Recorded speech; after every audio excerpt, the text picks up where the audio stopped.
بسم الله الرحمن الرحيم الحمد لله رب العالمين وصلى الله تعالى وبارك وسلم على سيدنا ونبينا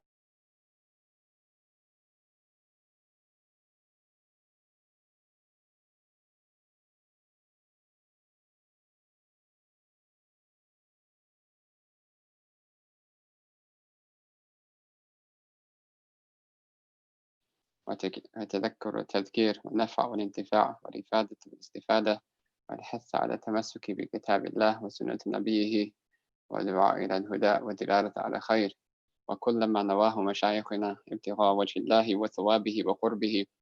اللهم انفعنا بما علمتنا وعلمنا ما ينفعنا وزدنا علما نافعا يا كريم. Alhamdulillah, in our lessons in Hanafi Fiqh for the 26th annual Dawrah of Tareem, may Allah bless its people and preserve them and benefit the whole entire Ummah by them continuously. We have been discussing, we're taking from the book of Imam Abu al-Ikhlas, Faqih al-Nafs, Ash-Shurun Balali, rahimahullah ta'ala, called Ascent to Felicity. And this is a basic primer in Hanafi law. And we've been looking at the subject, the topic of wudu, the ablution. We mentioned that the wudu, about the wudu, the four integral parts. Right? These are the bare minimum, these are the fard of the wudu. Now, when we talk about an action that is fard, an action that is obligatory, right, we're going to need to understand what that means, right? Because when we get to the prayer, there's a second action, a second type of ruling, which is called necessary, wajib. Right? And there's a difference between the two because of the indications of the divine texts of the Quran and the teachings of the Prophet ﷺ. Right? So that the thing that becomes fard in the rulings, those aspects that become fard, like washing the face, washing the arms, 1/4 of the head, washing the feet, right? They are taken directly, right, from the Quran and the Hadith, right, in such a way that they're authentically, right, they are qat'iyyu dalala or qat'iyyu thubut, which translates to be that they are definitive in they're being established as authentic, and they're definitive in their meaning, right? So if something is completely definitive in the fact that it's authentic, right, either it's a verse of Quran or it's a hadith that is mass transmitted, right, and they are definitive in their meaning, meaning that the wording that is used in the verse or the wording that is used in the hadith does not allow for multiple interpretations, that there's only one meaning, right, then that is a fard action. That becomes an obligation, a fard. Right? So Allah subhanahu wa ta'ala, He says in the Quran that if you intend to pray the prayer, then wash your face, wash your faces, wash your arms up until the elbows, wipe your heads and wash your feet up until the ankles, right? So you can see that those four are very clearly mentioned in the Quran. They're very clearly mentioned in the Quran, and there's a command to do so, therefore it's obligatory, right? So we keep that in the back of our minds. When we get to the prayer, we'll talk about the second type of ruling, which is necessary, right? So we've discussed the obligations of the prayer, right? And a few of you had questions, and we covered those from last week.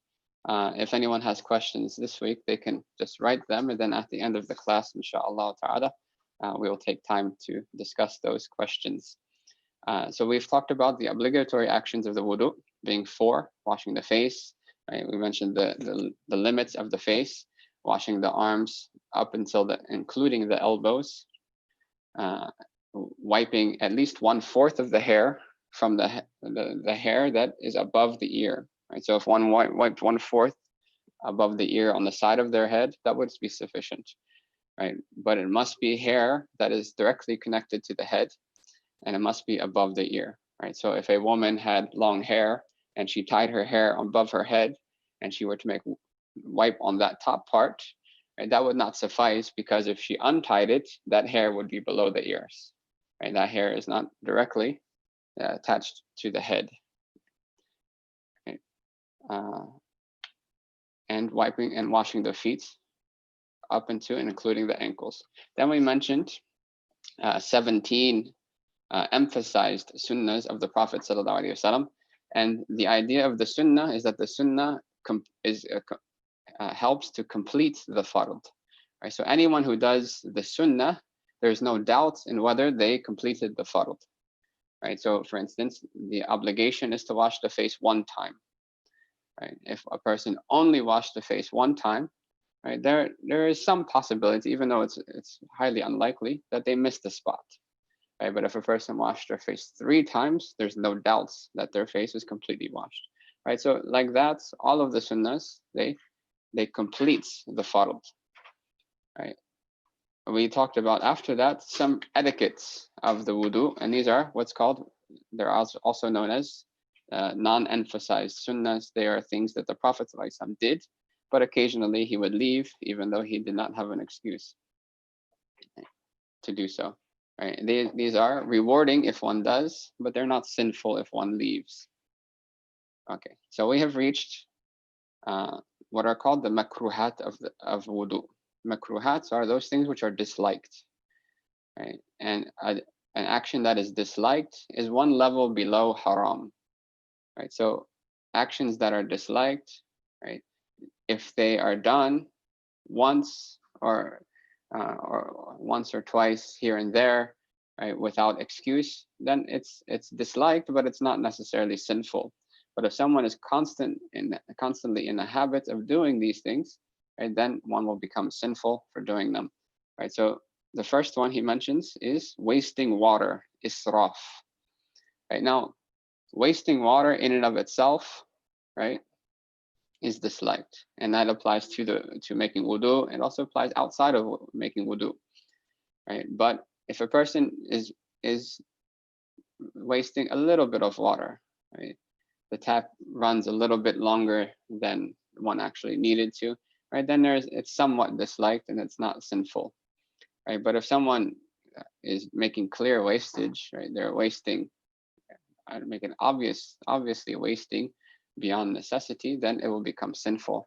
And if one is completely egregiously squandering their water, just letting the tap run, and they're not even in the room, right, or they're trying to recreate Niagara Falls in their shower, right, and they're not even in it yet, right? These things will become very sinful, because Allah subhanahu wa ta'ala says, "Inna al-mubadhirina kanu ikhwana shayateen," that the people of the squanderers, right? Tabdhir is the worst level of wastage.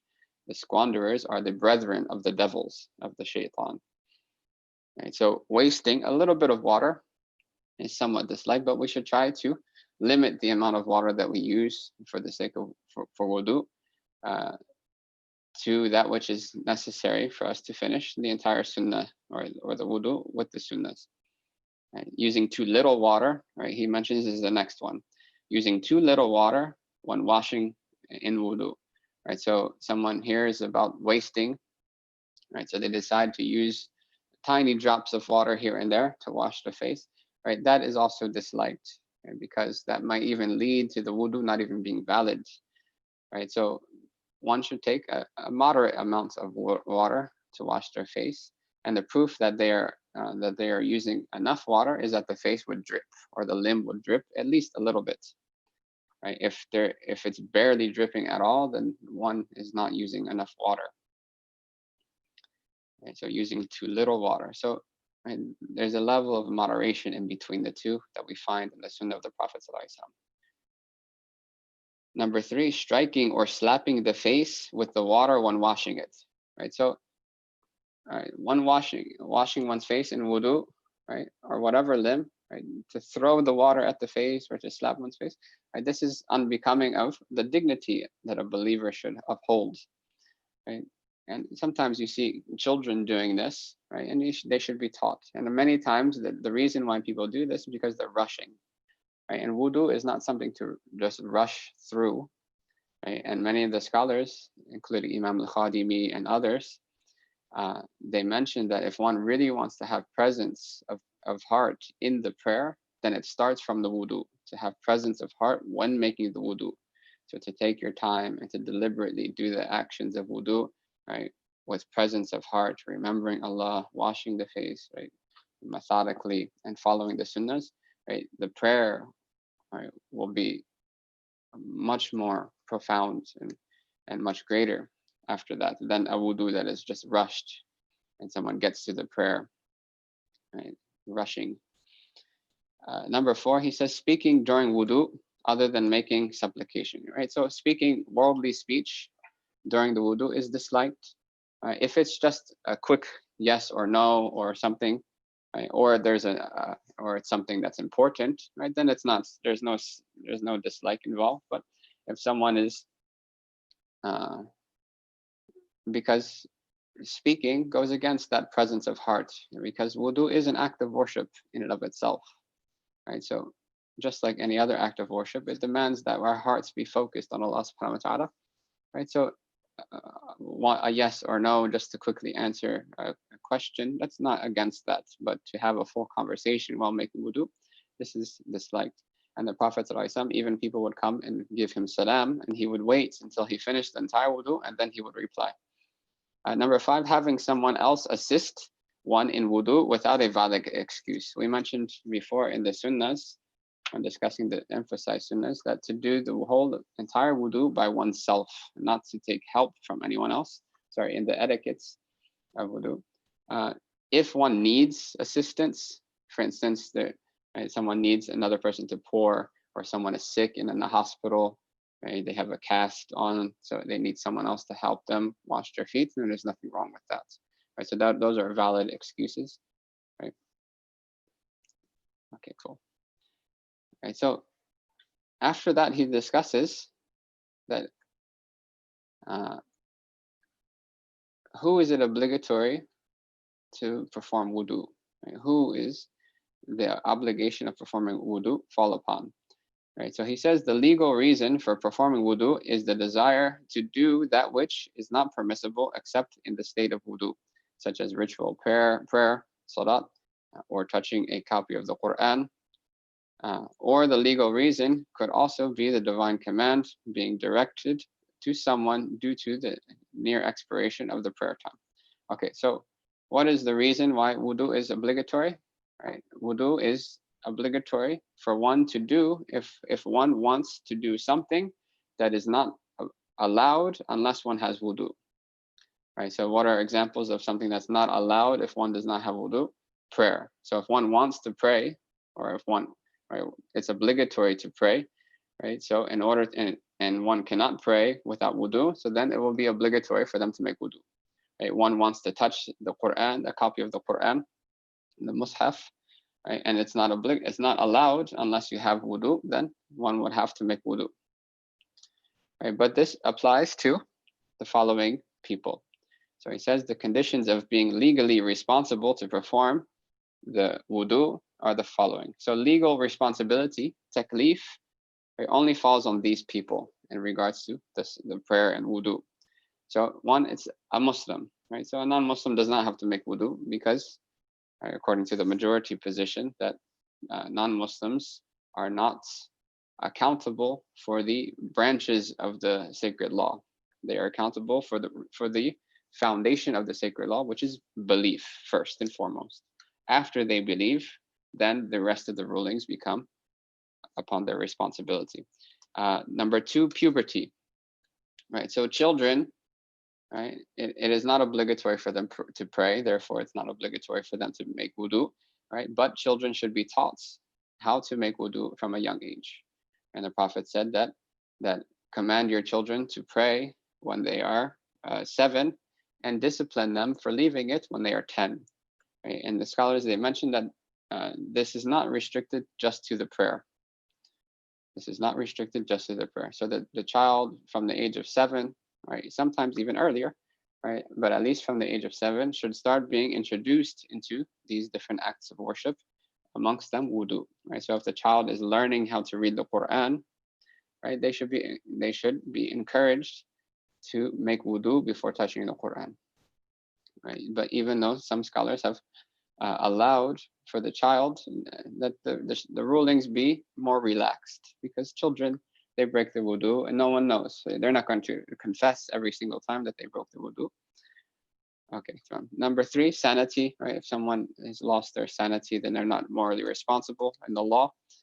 Number 4, termination of menstruation, postnatal bleeding, or the state of ritual impurity, right? So if one is having their menstruation, right, it is not obligatory for them to make wudu, because it's not obligatory for them to pray, right? Same thing applies to postnatal bleeding, nifas, right? Also, if one is in the process of making wudu, or if one is at the moment using the restroom or these things, then you cannot make wudu until, right? Because while making wudu, if something that breaks the wudu is happening at the same time, then the wudu is not valid, right? So if one is washing their face, but at the same time they're bleeding, right? They have blood coming out from some wound on their hand, right? Then they're not able to have wudu, because they're breaking the wudu as soon as while they're making it. So same thing. One's washing their face, but at the same time they pass wind, right? That does not count, right? They have to start over from the beginning. Number 5, he says access to and ability to use sufficient purifying water, right? So if one does not have access to water, they don't have to make wudu, right? If they don't have the ability to use the water, they don't have to make wudu, right? We have an alternative for such situations called tayammum, translated as dry ablution, right? But one can use pure soil, right? And we'll talk about the rulings of that. And the water must be sufficient. So they only have a little bit of water, right? It's not enough to wash all of the limbs of wudu, so they don't have to make wudu. They can make tayammum, right? So if someone is sick, right? Someone has a sickness, right? And using the water would cause them undue hardship, or increase their sickness, or slow down the recovery time, right? Then there are certain things that allow for one to take the alternative to wudu, and that'll come in its place. Number 6, ability to perform the salat, right? To pray, the ability to perform the prayer, right? So if one is not able to pray, like one who is fainted, or someone who is a person who has lost their sanity and so forth, they don't have to pray, they don't have to make wudu. And then lastly, right, he talks about the conditions for a valid wudu, and this is one of the most important topics, right, besides what has come before, right? So conditions for the wudu to be valid mean that these things have to be taken care of in order for one's wudu to be considered valid, right? And once the wudu is valid, then one can pray. If the wudu is invalid, then the prayer afterwards and anything that they do afterwards would not be valid as well, because the prayer depends on the wudu, right? So he says that the first one, that purifying water completely encompasses the skin of those limbs that must be washed, i.e. the obligatory integrals, right? So that one is obliged to wash the face, the arms, and the feet in the wudu, right? And the wudu is only valid if water reaches, that when washing the face, that every part of the face within the circumference of the face is covered, right? And we mentioned just now that if one were to wash their face 3 times, there would be no doubt in that whatsoever, right? Same thing with the arms and the feet, right? The entire surface area of those places has to be covered, even if one hair is missing. If one hair is left dry, then that is not permissible. The Prophet ﷺ, he once saw a Bedouin man come into the masjid after making wudu, and he saw that the back of his heel was dry, right? That he did not wash that part. So the Prophet said, "Wailu lil aqabi min an-nar," right? Woe to the fires, woe to the heels from the hellfire. Meaning, be careful, right? But one should not fall into doubts and misgivings, right? The basis is that wudu, that water reaches. You put your hand under the tap, right? There's no doubt that those parts became washed, right? But if someone rushes and they don't even use their hand, they just put their foot under the tap and then take it out real quick, right? In those situations, it's right, one should be more cautious. But caution, true caution, is following the sunnah of the Prophet. Number two, the removal of anything that blocks water from reaching the surface of the skin. So anything that proves as an impediment for the water to reach to touch the skin or to reach the skin, to wash the skin, then that thing must be removed first before washing in wudu. Right. So one of the questioners asked about makeup. Right. So in general, water even penetrates most things. Most things are penetrated by water, right? But if something is clearly a barrier to the water, right, then that has to be removed. So if it's paint-based nail polish, which is thick, right, water does not get beneath it, right? Water cannot wash the actual nail under it, right? Then that type of makeup would have to be removed. Other than that, mascara, these things like, right, water generally penetrates. Okay, and same thing with lotions and creams. Water goes through that. There's nothing wrong with that. Right, same thing with ink. Right? But if it's something that's like someone has paint on their skin or white out or something thick that would cause as a barrier, that must be removed. That must be removed before washing. If one discovers it later, then all they have to do is remove it and wash that spot. Okay. Number three, the ending of any state that contradicts wudu while washing. Right, while washing, such as the appearance of urine at the tip of the male private part. Right. So for men specifically, after using the restroom, right, it is necessary for them to be certain that the urethra or the male private part is clear from any drops of urine coming out. Right, because if one uses the restroom and then quickly goes to make wudu, right, that during that wudu, there's a possibility that more drops can come out. Right? And this is specific to the men because of the anatomy. Right? Women, they do not have to do this. Right? So this process after using the restroom is called istibra. Right? It literally means to make sure that the pathways of urine are clear. Right? Now, this can be done in any way, right? The purpose is that you are reasonably sure or certain that there's no more drops coming out. Whatever you need to do to get to that certainty or that reasonable surety, right? That is what's necessary, right? Right. So, for instance, if one uses the restroom, right? If they after they stand up, they can walk around a couple steps, right?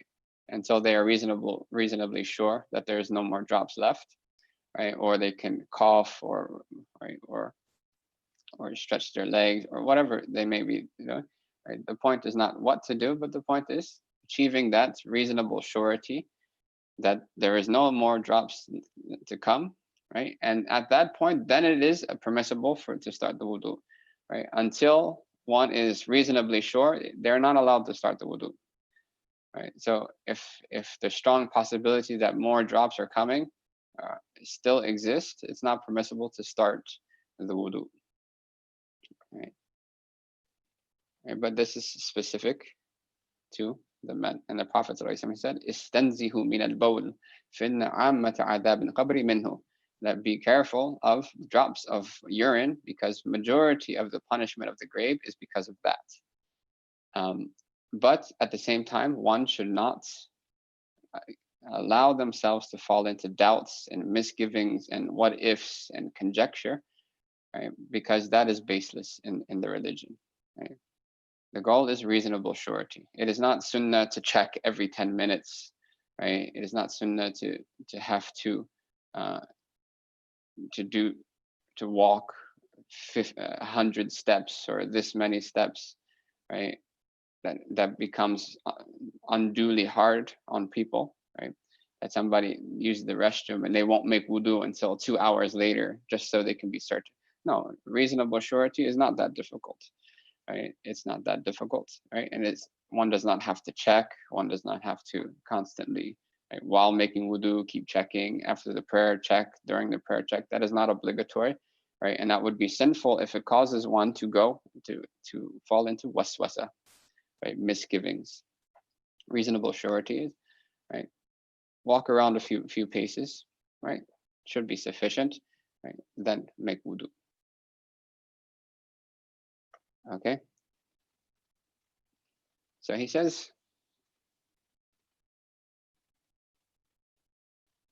right, so what the ruling of the wudu depends on what it's used for.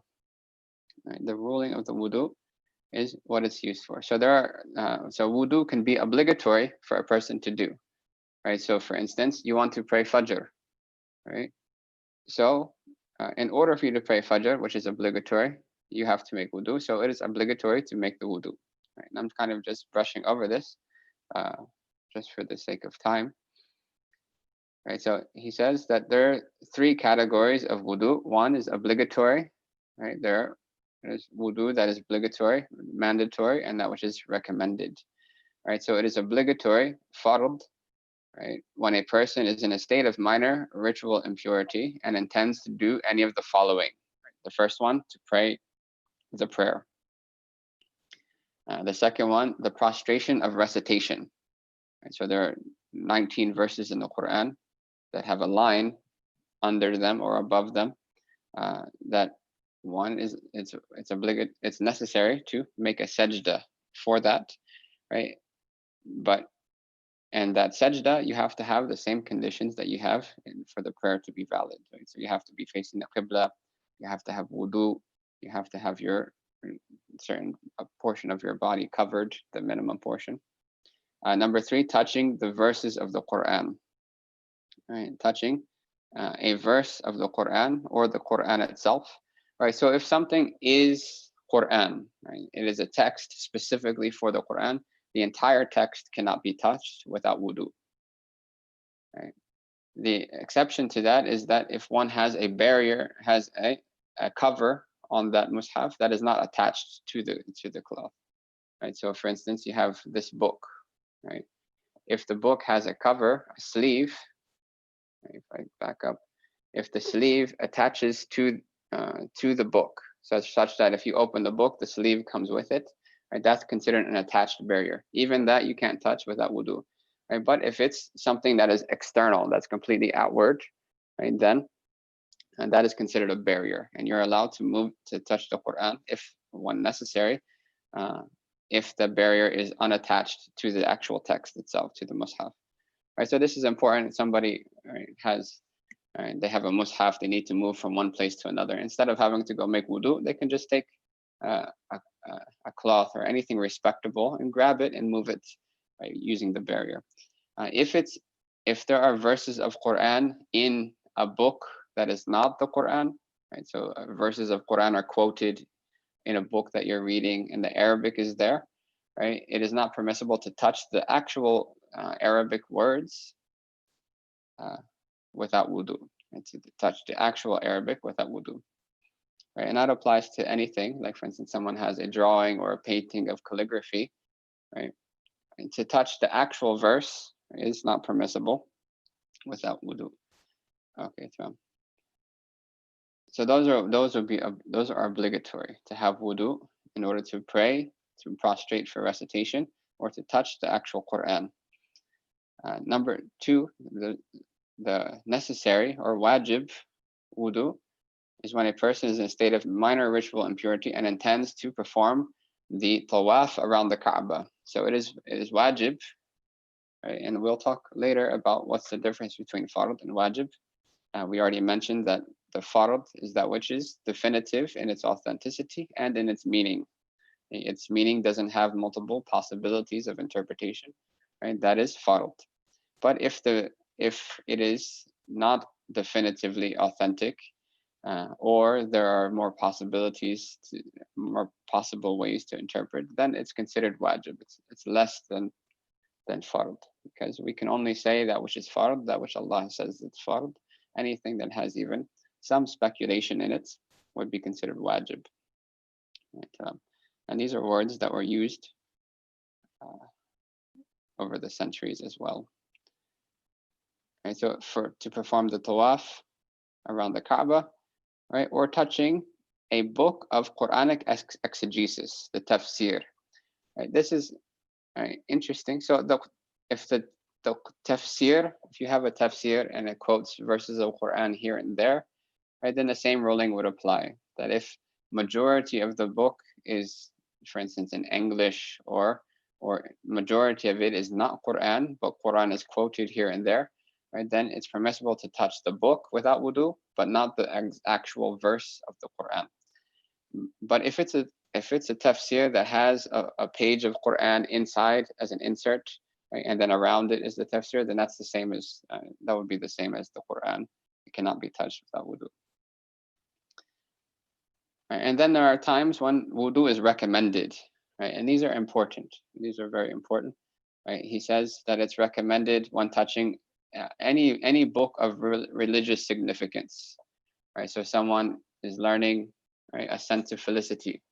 Right, so to touch this book, right, it's permissible to touch it without wudu. It's not sinful, but out of the etiquette toward the knowledge, because this is sacred knowledge. It's not just information, right? Because so to show reverence and veneration toward sacred knowledge, to have wudu is recommended. Right, same thing applies to a book of prophetic biography or a book of hadith. Right. Number 2, to renew one's wudu for another prayer. Right, general is recommended to have a new wudu for each prayer, but it's not obligatory. The Prophet he would pray multiple prayers with one wudu. Right, so it's not obligatory to do so. Right, but it is recommended because the Prophet did on many occasions make a new wudu for each prayer.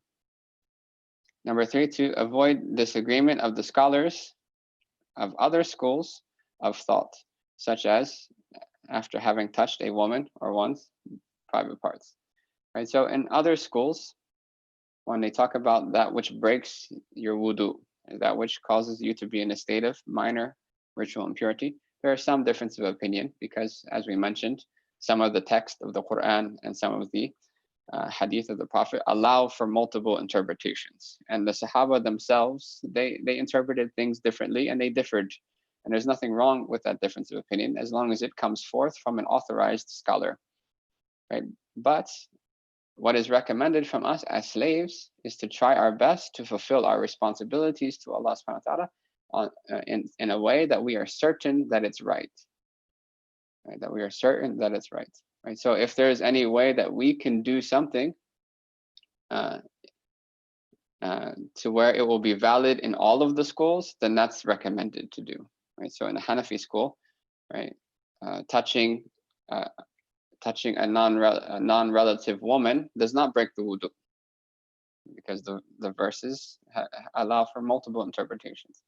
Right, but if one were to make wudu after touching their spouse or touching another woman, right, or the opposite gender, right, then it would be recommended because there is no doubt then that the wudu is valid.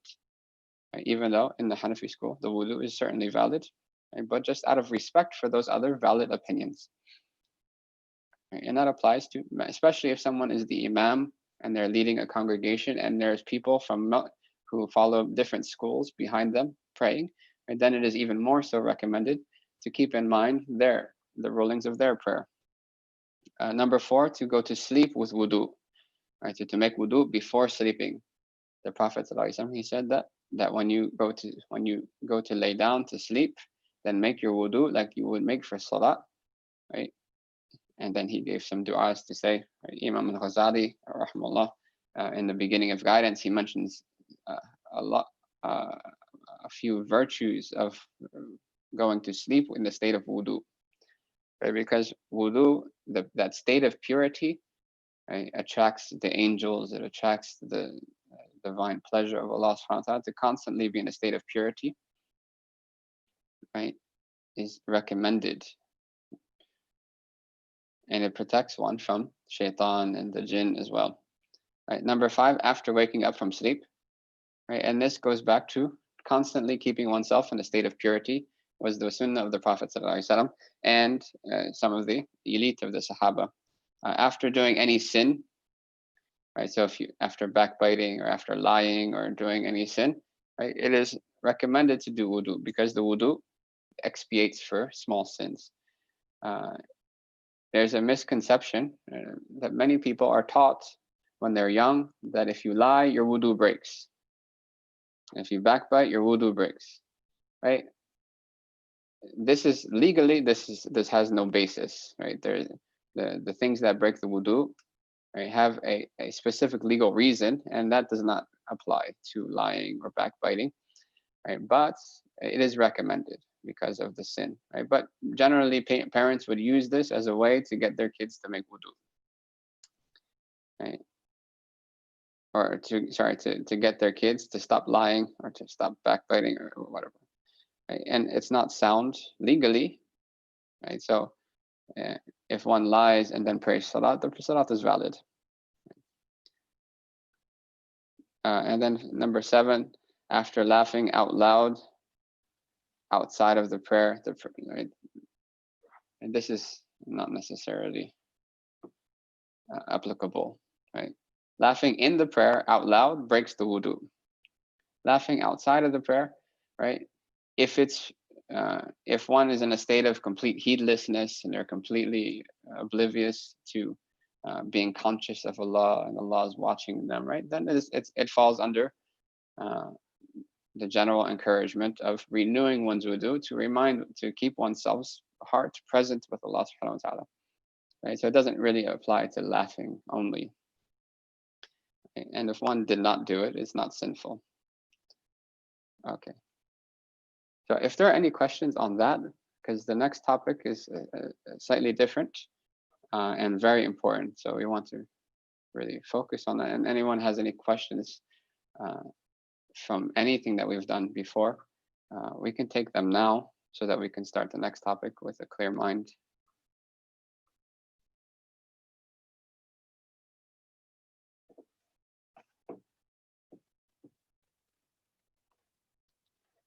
Just give a minute or so in case anyone is typing.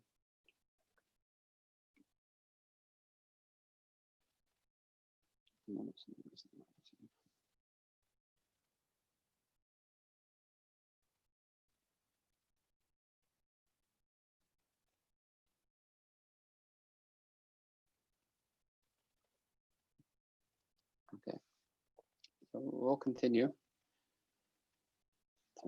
So if there's any questions, then we can take them at the end. Okay, so now the ultimate question: what breaks one's wudu? So once one has washed their face, their arms to the elbows, wiped their head, at least 1/4, and washed their feet, they are in a state of ritual purity. They're in a state of ritual purity, and they are allowed to pray. They're allowed to touch the Quran. They are allowed to make the sajda, the prostration of recitation, and so forth, right? And they will remain like that until their wudu is nullified or broken, right? And that is by a few different causes, right, that break the wudu, right? So he mentions here 9 causes, right? So the first is that anything that exits from any of the 2 openings, as they say, or the front or the rear private part of either the male or the female, anything that exits whatsoever, whether it's normal or not normal, or whether it's pure or impure, right, breaks the wudu. Right, so this falling under this category would be urine, feces, semen, right, pre-seminal fluid, right, for the woman, if it's blood, right. But for the woman, sweat does not break the wudu. Any normal discharge, any type of any discharge that's not menstruation or that's not blood, right, that would not break the wudu necessarily either. So it has. So if for instance, one passes wind, all of these things, they break the wudu. right? Number two, the filth, right? Any impure substance that comes out from other than those two parts, the front and back private part for the male or the woman, the female, right?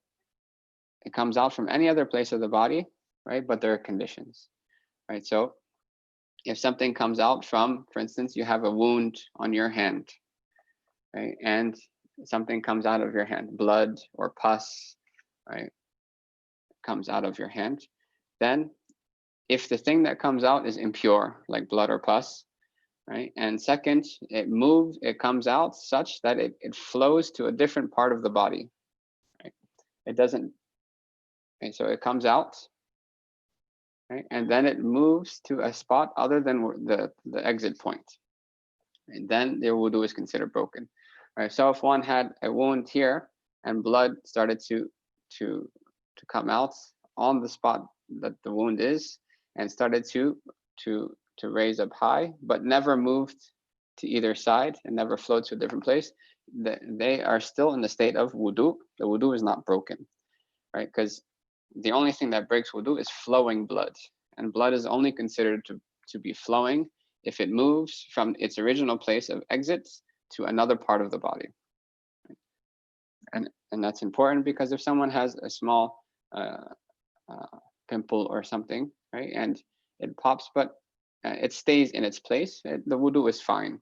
And that blood that comes out that did not move to another place, that blood is still considered pure. It's not, so if it gets on your sleeve, for instance, you get on your sleeve, right, that blood, then that blood is not impure.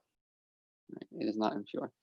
Right? Only when it flows to a different part of the body, it comes out and then it flows, right? Then that blood is considered impure, right? And the wudu is considered broken. Okay. Now there's one issue that if one has blood in their mouth, right? For instance, they brush their teeth after having made wudu. If they brush their teeth and then they spit and they see that there's discoloration in the water, and because it's difficult for us to tell, because the wetness of the mouth, the moistness of the mouth, we can't tell whether the blood flowed from the spot it came out to another spot, right? So the way that we can tell then is the color of the saliva. That if the color of the saliva is red, then that's a sign that the blood is a lot, right? And the wudu is broken. If the saliva is practically clear, right, then that's a sign that the blood is very small, right, and it does not break the wudu, right? And if it's in the middle where the saliva becomes yellowish, right, then it's more cautious to make the wudu because it's possible that the blood was a lot. Okay, so that's in regards to, so you have anything that comes out of the front private part or the back private part, right? For the man or the woman or the woman, right? Or any impure substance that comes out from other than those two places, and it flows to another part of the body. Right? And it flows to another part of the body, right? The exception to that would be like the eyeball. Right? If someone has blood in their eye for some reason, right? The eyeball is not obligatory to wash in the wudu or ghusl, right? So that would not break the wudu. Okay. Number 3, he says, vomiting a mouthful or more. If one vomits, if it's just a little bit, right, then it does not break the wudu. But if it's a mouthful of vomit, then the wudu is broken. And the way that one can tell is that a mouthful would be that it would be, there would be great difficulty in you trying to hold it in. Right? That if you were to try to hold it in, right, it would be very hard to. Right? It's so much vomit that it comes out, right, whether one likes it or not. So it's hard to control. Right?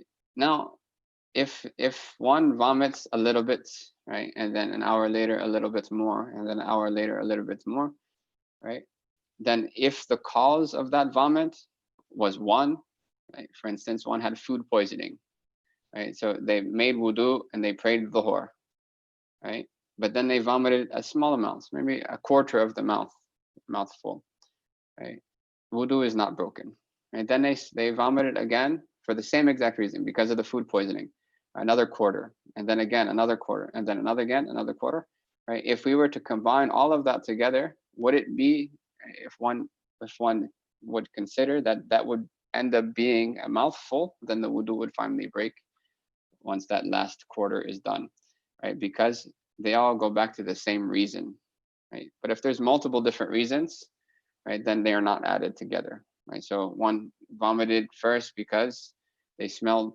some ingredient of chocolate, something that they didn't like, and they vomited, right, just a little bit, and then they saw something that grossed them out, and they vomited again another little bit. They don't add those together because they are different means, they're different causes.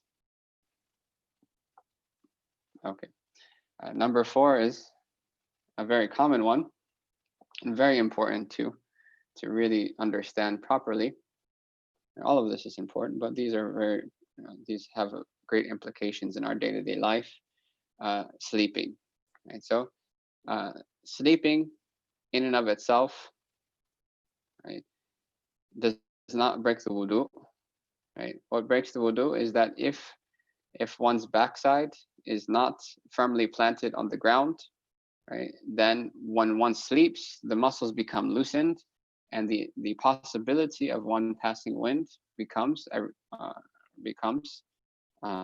great, right? So because it is very common that one who is completely sleeping and their body is loose, right, their muscles are loose, that passing wind happens, right? So for that reason, the ruling is ascribed to the cause, which is the sleeping itself, right? But if one sleeps in such a way that their backside is firmly on the ground, right, then the wudu does not break. So if you're sitting on the chair, or you're sitting in the car, right, and you fall asleep, hopefully you're not driving, right, but you're a passenger and you fall asleep, right, you can wake up and pray. You have wudu, right, because the possibility of wind coming out when you're sitting in that style of sitting, right, is very, very little. Right? But if one is laying on their side or laying on their back, right, then the possibility becomes greater, right, and wudu breaks. Right. Also, if someone is sitting in a proper position, but they're swaying as they're sleeping, they're dozing off, or they're tilting forward, right, it doesn't break the wudu as long as they don't completely raise up off the ground and remain that way for a while. Right. Number 5, loss of consciousness.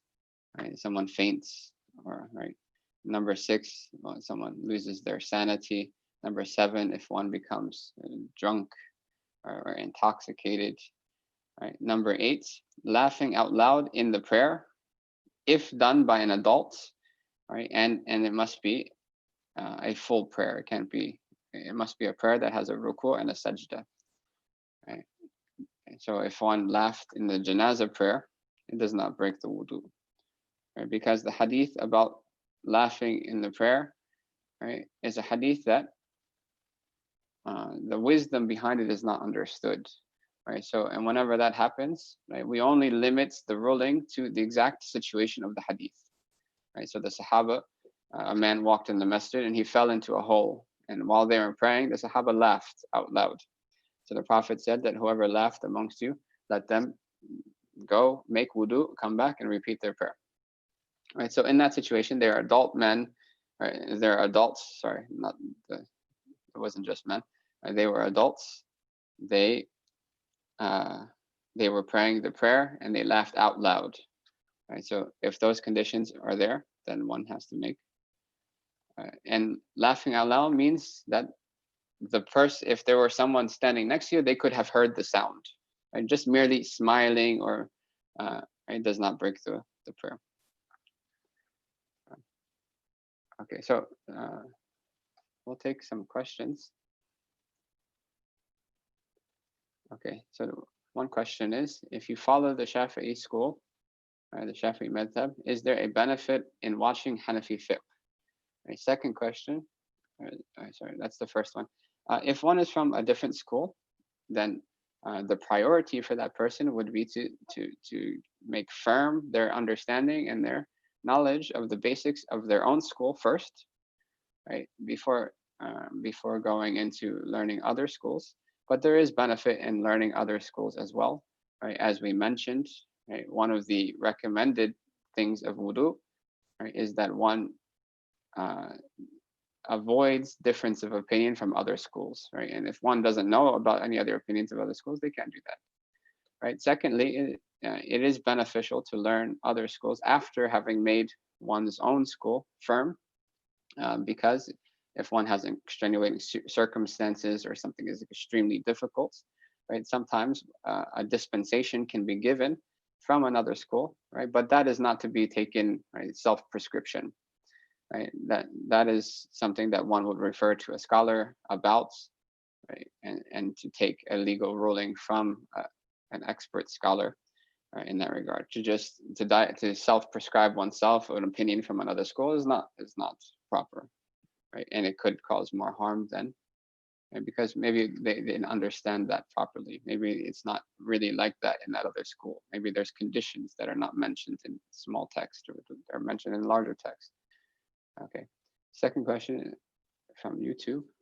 What if you dab the wound with a tissue and the wall of the wound refills? Does that break the wudu? Very good question, right? So if a person has a wound, right, and there's blood, right, what is the consideration is on the possibility that if one did not intervene at all, would the blood have flowed to a different spot, right? So if I have, for instance, a wound on my hand, right, and a little bit of blood comes out, and I dab it with a tissue, and then a little bit more comes out, and then I dab it with a tissue, right? The question I should ask myself is, if I did not intervene whatsoever, I never dabbed it with a tissue, would it have flowed to a different spot? If the answer is yes, it definitely would have flowed, right? Then the wudu is broken. What, right? Whether or not, right, regardless of my intervention. Same thing applies that if I have a wound, right, and blood comes out, just a tiny bit of blood, right?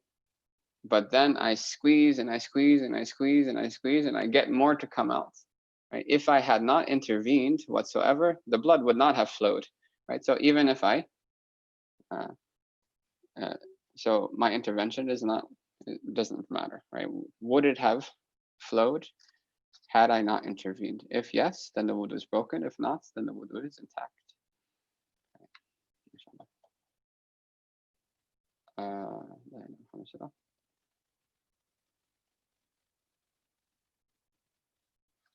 Yes, inshallah, we will cover the rulings of tayammum in the upcoming classes, inshallah.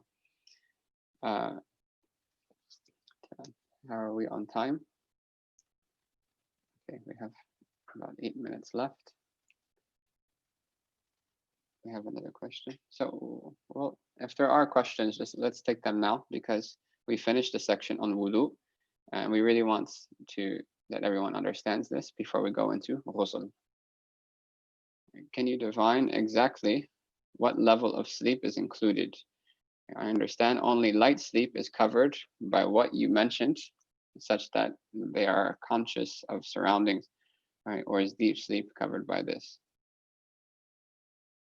Okay, so if one can understand what's going on around them, then they are not considered, that is not the type of sleep that is considered to break the wudu. Right? So if you're laying down on your side, right, and you start to doze off, but you're still aware of what people are saying around you, and you can hear what they're saying and understand it, right? Then your wudu is intact, even if you are drowsy, right? But if you get to the point, if you start to doze off to the point where you cannot understand what people are saying, even though you might hear sounds, right, but you can't understand what's being said, then that is considered a sleep, right? That is sleep.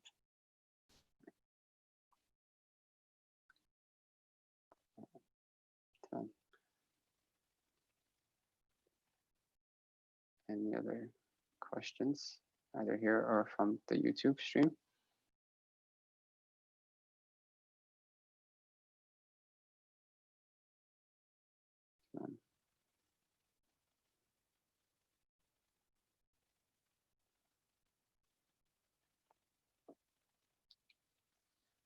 Okay. Right, so the next chapter is in regards to ghusl.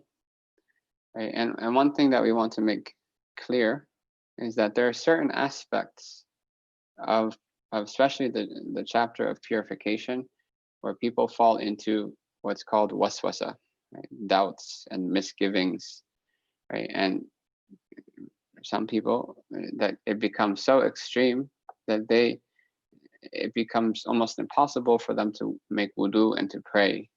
Right? Somebody makes wudu 5 times in a row just before being able to pray one prayer. Right? These types of things have no basis in Islam. These are the plots of shaitan, right? And his goal is to make Islam difficult for people. Right? His goal is to make Islam difficult for people. Right? So Allah subhanahu wa ta'ala, He says in the Quran, مَا جَعَلَ عَلَيْكُمْ فِي الدِّينِ مِنْ حَرَجٍ, that Allah subhanahu wa ta'ala has not placed any undue hardship on you in the religion. Right? So if there is undue hardship in any aspect of your faith or any aspect of your practice of Islam, right, there's something is wrong.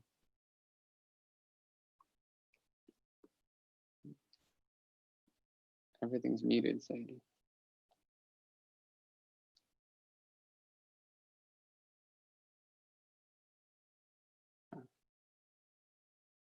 Right, so if one is, let me turn this off.